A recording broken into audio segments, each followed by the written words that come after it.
The same tribal communities who supported Naxalists started going against them. People who were involved in this ideology with extreme interest now holding the political positions. There was a time when the government feared the Naxalists to an extent that they almost killed the Chief Minister of Andhra Pradesh. Why was a movement that fought against inequality, injustice and feudalism punished by history? Let's understand the failure of Naxalism in India. First, government on its moral responsibility. The government slowly realized the Naxalism wasn't growing randomly, it was fighting on real problems. The Zamindari system, feudal practices, inequality, exploitation of tribal and landless peasants. If government had only focused on killing Naxalists, it would have failed because the cause itself had public support. Then what government has to do to end not Naxalists but Naxalism?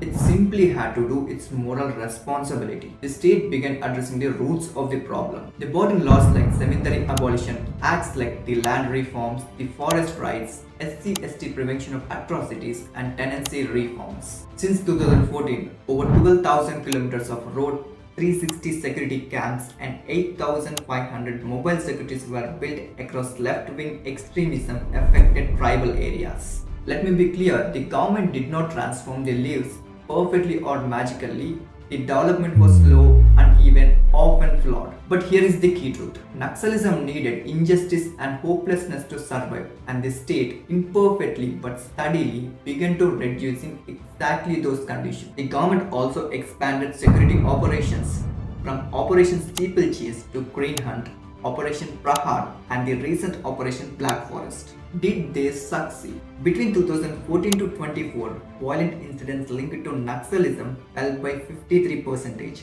security force deaths fell to 73%, and civilian deaths dropped by 70%. This shows how the state weakened the Naxalism on the ground. But that alone doesn't explain why the movement was collapsed. The deeper reason lies within the Naxalism itself.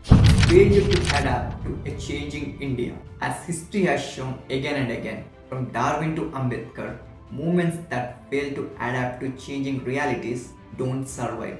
Even powerful nations like Russia and China were forced to change. Forced recruitment, extortion, so-called revolutionary taxes became routine.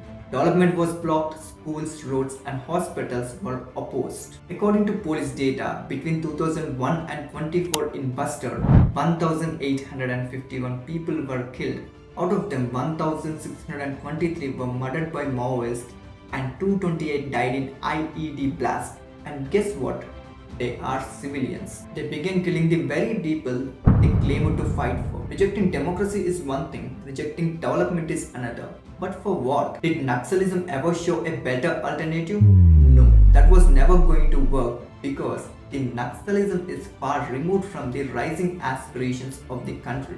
That's why many Naxals began leaving the movement, not casually but as a conscious decision. In 2025 alone, nearly 2,000 Naxals had surrendered, and over the last decade, the number of Naxal-affected districts has sharply reduced. This doesn't mean the movements against injustice never worked. They did when they adapted. In India itself, the communist ideology entered mainstream politics. Kerala is ruled by CPI. West Bengal was governed by left for more than 3 decades, from 1977 to 2011. Tripura too was ruled by communist parties for long periods. They came to power through elections, not through violence. These are the two strongest reasons why Naxalism failed. The intention behind Naxalism was not born out of hatred, it was born out of injustice. History punished Naxalism not for asking questions, but for refusing better answers. Does this mean such movements can never return? No. If tomorrow inequality grows unchecked and the state abandons its moral role, new movements will emerge. If you have watched it till here and found the video useful, do subscribe to the channel and tell me in the comment section what topic you want me to cover next.